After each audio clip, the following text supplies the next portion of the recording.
दोस्तों नमस्कार।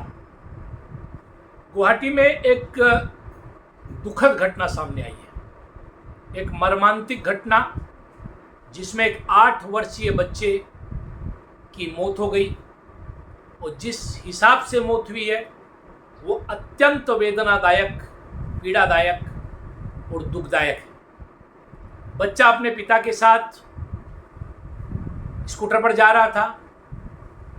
गुवाहाटी में जिस प्रकार से बारिश के कारण एक कृत्रिम बाढ़ की सृष्टि होती है, उस बाढ़ के चलते स्कूटर अपना नियंत्रण खो दिया।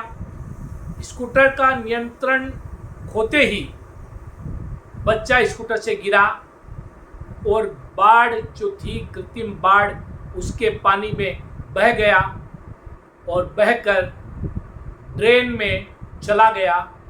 उसकी मौत हो गई। आज जीएमसीएच में उसके शव की शिनाख्त उसके माता पिता ने की। इस दौरान लगातार बचाव कार्य जारी रहे। 2-3 दिन प्रशासन, एसडीआरएफ, एनडीआरएफ उसे खोजती रही। मुख्यमंत्री मौके पर पहुंचे, उसके परिवार को आश्वस्त किया कि उन्हें खोजा जा रहा है।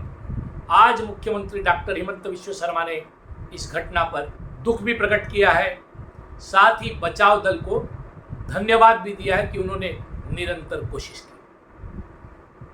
बच्चे की मौत कितनी संवेदनाओं को छुई है यह कहना मुश्किल है, एक ऐसे माहौल में जब हम पूरी तरह से असंवेदनशील होते जा रहे हैं। किंतु अविनाश सरकार की मौत ने कुछ प्रश्न उठा दी है। वो ऐसे प्रश्न हैं जो आज गुवाहाटी वासियों के सामने चुनौती बनकर खड़े हैं। ये प्रश्न केवल अविनाश सरकार के माता पिता के नहीं है, ये मेरे, आपके और गुवाहाटी में रहने वाले प्रत्येक व्यक्ति के प्रश्न हैं।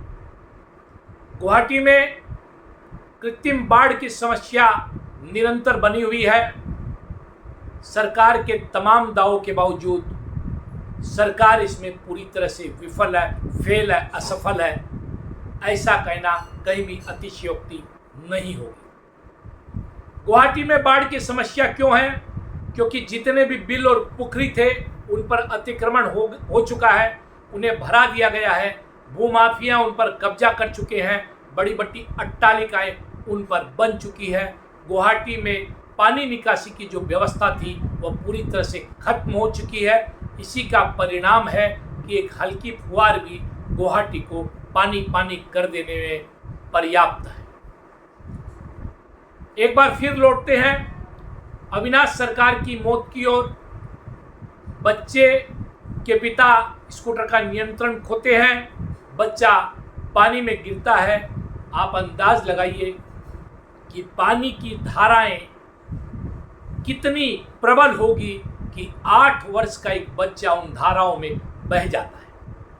साथ ही बहता ही नहीं है, वह बच्चा बहकर नाले में चला जाता है, ड्रेन में चला जाता है और उसकी मौत हो जाती है। यह घटना आपके और मेरे किसी के भी बच्चे के साथ हो सकती है, आपके और मेरे किसी के साथ भी हो सकती है। अब एक दृश्य पीछे की ओर आकर भी हम देखते हैं। गुवाहाटी में पिछले दिनों फुटपाथों का पुनर्निर्माण का कार्य कई ठेकेदारों को सौंपा गया।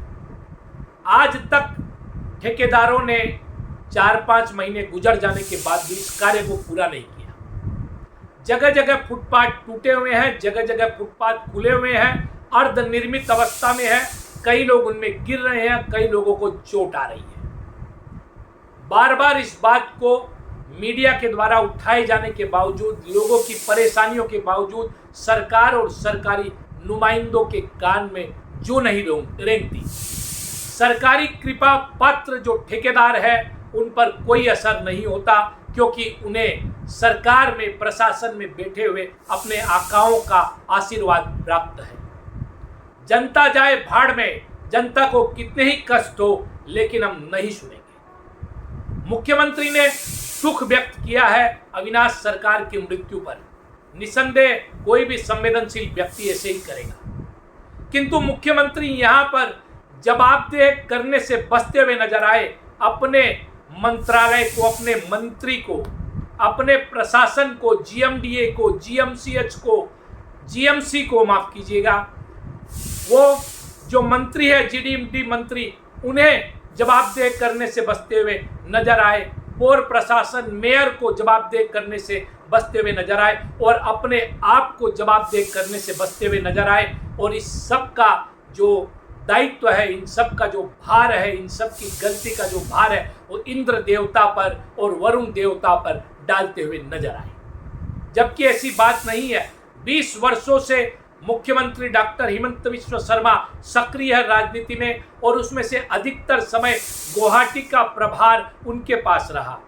आज वो मुख्यमंत्री है, इस दृष्टि से भी ये सारा भार उनके ऊपर है। स्मार्ट सिटी की बात वो करते हैं, गुवाहाटी के विकास की बात करते हैं, कंक्रीट का एक जंगल गुवाहाटी में खड़ा कर रहे हैं, जगह जगह फ्लाईओवर्स बना रहे हैं, किंतु इन फ्लाईओवर्स के नीचे सड़कों का क्या हाल है, किस प्रकार की घटनाएं घटती है, किस प्रकार डेली कोई ना कोई एक्सीडेंट होता है गड्ढों में गिरकर या टूटी हुई सड़कों के चलते या खुले हुए ड्रेन के चलते, इसकी जिम्मेदारी लेने से मुख्यमंत्री के जो मंत्री हैं वो मुख्यमंत्री और मंत्री के अधीन जो विभाग है वो सारे के सारे बचते हुए नजर आते हैं।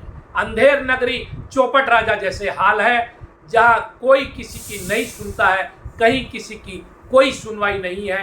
महज हम एक वक्तव्य देकर, एक कमेंट कर अपने जो जवाब है, अपनी जो जवाबदेही है, जनता के प्रति जो उत्तरदायित्व है, राज्य के प्रति जो उत्तरदायित्व है, उसकी तीसरी समझ लेते हैं। किंतु इस बात का जवाब कौन देगा? मुख्यमंत्री डॉक्टर हिमंत बिस्वा शर्मा एक मजबूत मुख्यमंत्री है। जब वो सोचते हैं किसी काम को करने की तो कर डालते हैं। किंतु क्या मुख्यमंत्री डॉक्टर हिमंत बिस्वा शर्मा उन भूमाफियाओं पर कार्रवाई करेंगे जिन्होंने अनियमित तरीके से घर बनाए हैं, कानून की धज्जी उड़ाई है, सारे नियमों की धज्जी उड़ाई है और घर और इमारतें खड़ी कर दी है? क्या उन अतिक्रमणकारियों पर, भूमाफियाओं पर और उन प्रशासनिक अधिकारियों पर कार्रवाई करेंगे जिनकी मिलीभगत से यहाँ के बिल और पुखरियों को पाट दिया गया है, उन पर इमारतें खड़ी कर दी गई है, उन पर कब्जा कर लिया गया है, जिसके चलते आज गुवाहाटी का यह हाल है, यह दुर्दशा है, कृत्रिम बाढ़ की यह स्थिति है, जहां निरंतर लोग घायल हो रहे हैं और एक 8 साल के बच्चे को अपनी जान गंवानी पड़ी है। क्या मुख्यमंत्री के पास इसका कोई जवाब है? गुवाहाटी की जनता, आसाम की जनता यह जवाब सुनना चाहती है, यह जवाब जानना चाहती है। मुख्यमंत्री महोदय को यह जवाब देना चाहिए। भूमाफियाओं पर जो कार्य हो रहा है, जो कार्रवाई हो रही है, वो छोटी मछलियों को पकड़ने तक सीमित है। क्या इन बड़े बड़े भूमाफियाओं को, इनके साथ मिले सरकारी अफसरान को, सरकारी अधिकारियों को और जो नाकाबिल लोग बैठे हैं प्रशासन में, जिनके कारण आज ये दुर्दशा है कथित स्मार्ट सिटी गुवाहाटी की, उन पर कार्रवाई करने का सत साहस मुख्यमंत्री दिखा पाएंगे क्या? यह एक बड़ा प्रश्न आज गुवाहाटी वासियों और असम वासियों के मन में है।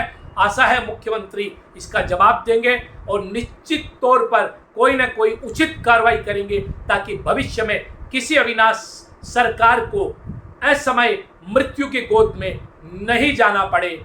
और यह जवाब मुख्यमंत्री को देना चाहिए। देखते रहिए नॉर्थ ईस्ट तक, सब्सक्राइब करना नहीं भूलें। वंदे मातरम, भारत माता की जय, जय आयोग।